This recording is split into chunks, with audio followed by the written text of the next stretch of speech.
My name is Saville and I'm delighted to be joined now by Charlie Churchill. My name's Rachel Bastiaenen. I am very grateful to be joined today by David. I'm David Emery. I'm 55 years of age and I have had 3 open heart surgeries. We're talking about your heart condition journey. Briefly, what was the diagnosis and what was it like getting that diagnosis? Well, there was a spell 5 years ago where I was becoming increasingly breathless and had 1 or 2 episodes when I'd been out and about. So I went to see my GP. That was the red mist moment. And one thing led to another and I ended up at Harefield Hospital. The thing was, being diagnosed actually crystallised a long period of time where I was in doubt as to what it was that was wrong with me. What was it wrong with you and what had to be done then? Well, when they first examined me, they discovered that, first of all, I needed a bypass and there was a valve that wasn't working properly, so they had to do what they called an aortic valve replacement. David, it would be great if you're happy to share with us about the time you were diagnosed with your heart condition and tell us a little bit more about that, please. My first procedure was when I was 2 years old, when my mother realised there was something not quite right with me. I had a hole in my heart.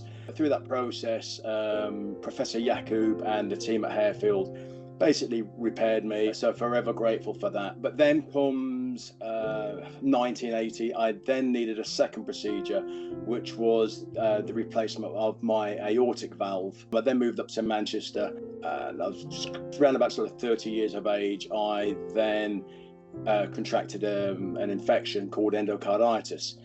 It then meant I needed another procedure, of which I then travelled back to Harefield, and they did a superb job there. Again, same consultant, Professor Yakub. He did my procedure when I was 2, when I was 10 and when I was 30, and the same team. And fantastic that you've come through that now and you're now helping other people understand more, working as a patient representative. How have you been able to sort of help spread the word and encourage other people who might have to go through something similar? Well, it's interesting you say that, Sue, because there was a period of time after surgery where you do the cardiac rehab, where you're working out in a gym, the likes of which I've never done before. And as I was doing that, I thought there's got to be a way I can give something back to the hospital that actually saved my living life. And then I was contacted about doing digital storytelling. And I've made 1 or 2 films now with the training that Harefield gave me. And that was a way of actually putting out to the wider world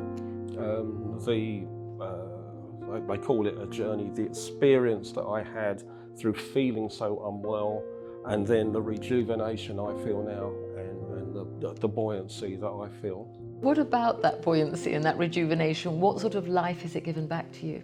Well, if you think that when you're unwell, your ambitions dwindle away to nothing, and they become very short term. But now I'm thinking, right, okay, let's make some plans. Let's enjoy the family a little bit more. Let's enjoy the social things I enjoy a little bit more. You have a different outlook on life. You've been through quite a journey with your heart conditions and with the NHS. What difference did the NHS make to your life?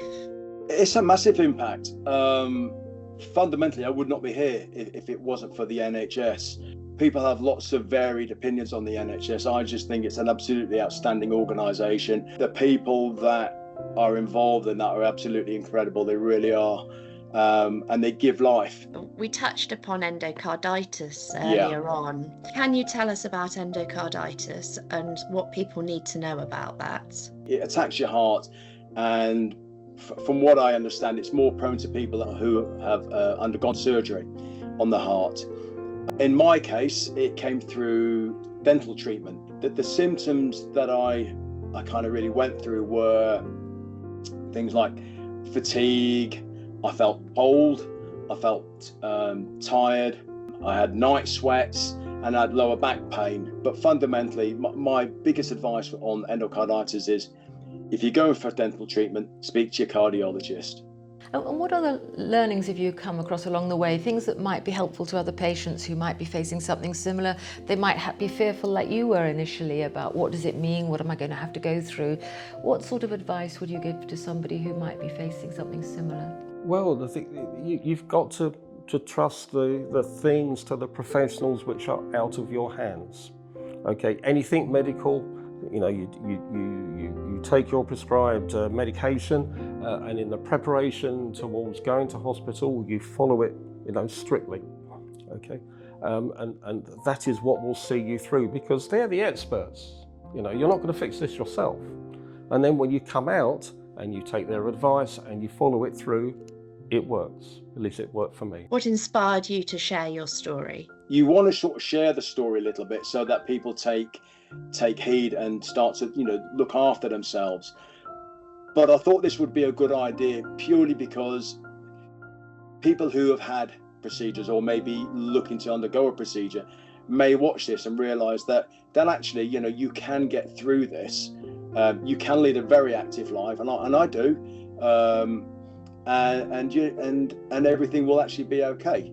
It's so helpful as clinicians to hear our patients. So we speak to our patients in clinic and sometimes don't have the time and opportunity to hear the full story. So thank you so much for sharing that with us and giving us more insight into what it's like to be the patient and to go through the journey that you have.